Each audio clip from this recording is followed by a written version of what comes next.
November is when we recognize Pancreatic Cancer Awareness Month, and this really gives us a chance to not only put a spotlight on the disease, but also raise awareness about the symptoms and the push to try and find a cure. Our two guests today are here to talk about cancer warning signs and how to get screened. Joining us this afternoon is cancer survivor Manuel Ruiz and Dr. Sean McKenzie with St. David's Medical Center. Thank you both so much for joining us today. We appreciate it. Thank you. And Manuel, I want to start with you because I know that you have a bit of some good news there. We mentioned there that you previously suffered from pancreatic cancer, but tell us about how you're doing now. Well, I'm doing great after the surgery, with Dr. McKenzie. So I felt, big time difference, all the pain that I was having and the symptoms, so it went away. So actually the recovery was really, really good and fast. So I'm very happy with that. So, we want to give people a little bit of background on your story and a little bit of background about the disease. We know that the Pancreatic Cancer Action Network says the disease is often diagnosed late because those symptoms are a bit different and unfamiliar for people. So, Manuel, I want to start with you. What were you feeling and what did you experience initially that helped you know, okay, something's not right here? Well, I was having like a stomach pain, it's like a needle pushing from the bottom, from inside, but you never feel like something going on. You might feel like probably you ate something that was not good, probably too much salsa.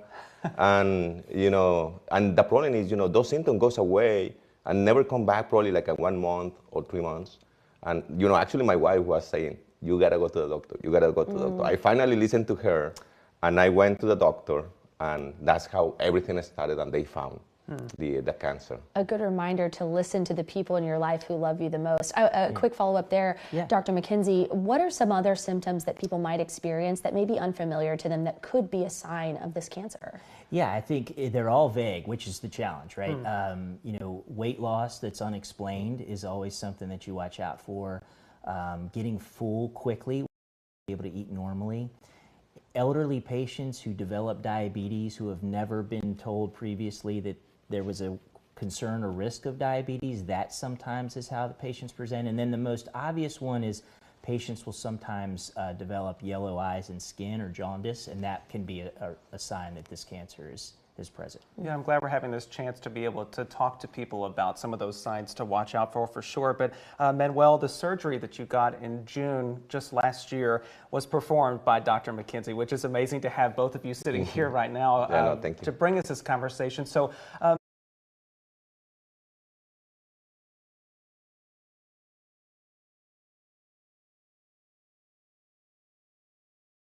It's always nice to see him. I remember, the next day after the surgery, it was great to see him because I was feeling, so good. Actually, he let me go from the hospital in 2 or 3 days. So it was a pretty fast turnaround there. Well, Manuel is unique. He just takes such great care of himself that he recovered so quickly, and that's a benefit. He had a very huge surgery, and so it's really a testament to him how well he did afterwards. And for the doctor, too. Yeah, thanks. Yeah.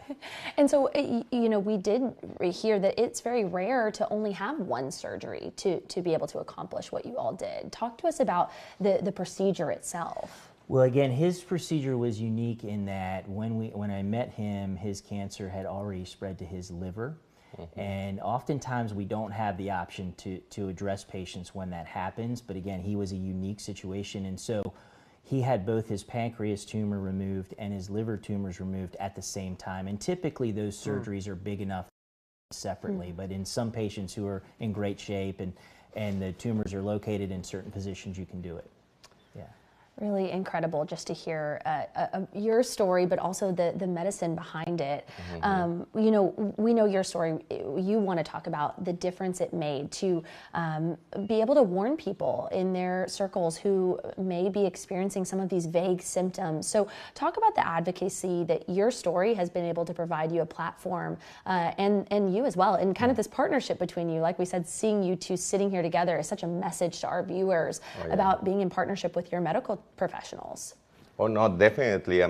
Actually, I was telling Dr. McKenzie, one of my really close friends, so he never checked himself out. He never went for, the doctor visit. So he's close to 60. So he ended up going for a colonoscopy. they found cancer. But I mean, it was really, really on the early stage, and he just got a small surgery, and now he's cancer-free. And he's so grateful, for my story, and I'm very grateful, that he actually ended up going. Yeah. And few of my friends start checking up as well now. The small impact that one person can have on just the people that are surrounding them. I'm sure that's a good sign to see too. It is, and I think having an opportunity like this is great because, in 2030, pancreas cancer will be the second leading cause of cancer death in this country. Yet when you look at research dollars, put towards pancreas cancer, it's not even in the top 10. And so to have that ability to get better advocacy for the disease is important. Wow. Probably helps too to have people with incredible personal stories to put a face to this problem. So, wow, thank you both for being here. Yeah, Manuel and Dr. McKenzie, thank you both so much, and happy holidays to both of you. Manuel, we hope you continue your recovery very well. Thank you so much for having us. We appreciate it again. Coming up after our break, one organization is providing resources for veterans across Texas. We're going to meet some experts on this and tell you how veterans here can benefit next.